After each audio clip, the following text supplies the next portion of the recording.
اللہ نے اس کے نافرمان بندوں کو اتنا کیوں نوازا ہے؟ تو نافرمان بندوں سے میں سمجھ رہا ہوں وہ لوگ جو اس پر ایمان نہیں لاتے، یا وہ لوگ جو گناہ کرتے ہیں، دونوں مراد سے کیوں اتنا نوازا ہے؟ دیکھیے حدیث کے اندر واضح الفاظ ہے کہ اللہ تعالیٰ نے اس دنیا کو مومن کے لیے قید خانہ بنایا ہے، اور کافر کے لیے جو ہے جنت بنایا ہے، یا مومن کے لیے یہ ایک ایسی جگہ ہے جہاں اس کو رک کر رہنا پڑتا ہے، جبکہ کافر کے لیے اس کی جنت ہے ادھر۔ مطلب جو اس کو نعمتیں ملنا ہے، جو اللہ پر ایمان نہیں لاتا،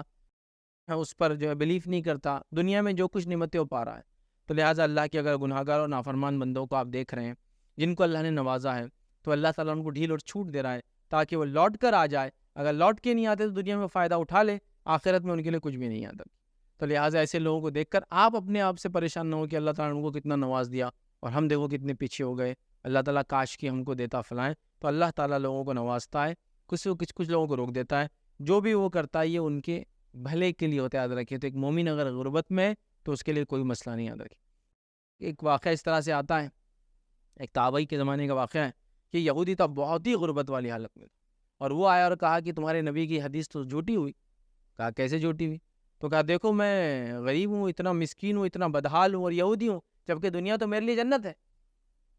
اور تمہارے لیے قید خانہ ہے۔ اب میں تو یہاں قید خانے میں رہ رہا ہوں، جنت کہاں ہے میرے لیے؟ تو اس تابعی نے جواب دیا، جو تجھے اللہ نے یہاں ڈھیل دی نا، یہی جنت والی نعمت ہے تیرے لیے، کیونکہ آخرت میں جو عذاب ہے وہ اتنا بڑا ہے کہ اس کے مقابلے میں یہی جنت ہے جو اتنے آسانی سے تو دنیا میں جی رہا ہے۔ ایسا کوئی غریب آدمی پوچھ سکتا ہے کہ میں اللہ پہ ایمان نہیں لاتا ہوں لیکن غریب ہوں، میرے لیے کہاں جنت ہے؟ جنت ہے اس دوزخ کے مقابلے میں، ہی جنت ہے اس کی۔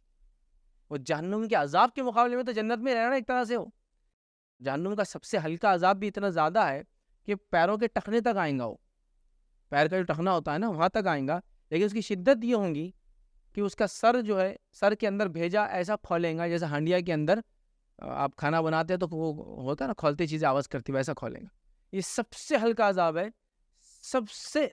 ہلکا عذاب جو کافر کو ملنے والا، اور یہ وہ کافر ہوں گے یاد رکھیں جس کو سب سے ہلکا ملے گا، جو بہت نیکیاں کرتے تھے لیکن ایمان نہیں لائے تھے۔ سب سے ہلکا یہ ہے کہ وہ وہاں تک جلے گا لیکن اندر بھیجا کھولیں گا اس کا، اندازہ لگا یہ موت نہیں ہے اور بھیجا کھول رہا ہے کہ اس کا تکلیف کیا ہوگی۔ ایک سمپل سر کے اندر درد ہو جائے، خون کم جائے، یا کوئی وہ چمک نکل رہی بولتے نا وہ ہو جائے تو کیا حال ہوتا ہے۔ برین ہیمریج کے اندر جو ہو رہا ہے تھوڑا سا کیا ہو رہا ہے، دیکھیے سر پھٹ جا رہا ہے، کیا تکلیف سے انسان مرتا ہے۔ ہاں اب وہ ابل رہا ہے بولے تو کیا ہوں، وہی اتنی تکلیف کے باوجود دنیا میں تو اتنے اچھے سے یہی جنت ہے، آخرت کے عذاب کے مقابلے میں یاد رکھیے۔ تو لہٰذا نافرمان بندوں کا اللہ نوازتا ہے تو آپ اس سے پریشان نہ ہو، اللہ کی اپنی حکمت ہے، اس کے اپنے طریقہ کار ہے، آپ اپنا عمل کرتے جائیے، اور یہ ان کے لیے ڈھیل بھی ہو سکتی ہے، ان کے لیے نصیحت بھی ہو سکتی ہے، اللہ تعالیٰ ان کو واپس لانا چاہ رہا ہو یا اللہ تعالیٰ ان کو گمراہی میں اور بڑھانا چاہ رہا ہو، دونوں میں سے کوئی ایک وجہ ہے، تو وہ اللہ کی حکمت ہے، وہ بہتر جانتا ہے۔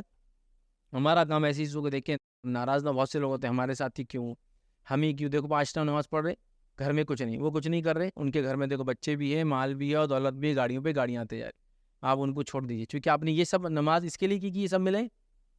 نہیں، پھر یہ سب چیزیں کنسیڈر نہیں کرنا چاہیے۔ اللہ نے اچھی صحت دی، زندگی دی، زندگی کو اور بڑھا رہا ہے، چونکہ ایک اچھے انسان کی جو علامت یہ ہے، یاد رکھے آپ صلی اللہ علیہ وسلم نے جو فرمایا کہ ایک نعمت جو انسان پہ ہوتی ہے یہ ہے کہ اللہ اس کو لمبی عمر دے اور وہ نیک ہو، اور لمبی عمر دے اور گناہ گار ہو، یہ سب سے بدترین انسان ہے، یاد رکھے۔ تو لہٰذا آپ کو زندگی دے رہا ہے، آپ نیکی کر رہے ہیں، بس یہ کافی ہے، آپ نیکیوں کے بدلہ دنیا میں نہ چاہیں، ورنہ یاد رکھے دنیا میں ہم بدلے لے لیں گے تو آخرت میں کچھ نہیں ہوگا۔ تو لہٰذا پریشان نہ ہو، اللہ کی مشیت ہے، مرضی ہے، وہ جس کے ساتھ چاہتا ہے جو کرتا ہے۔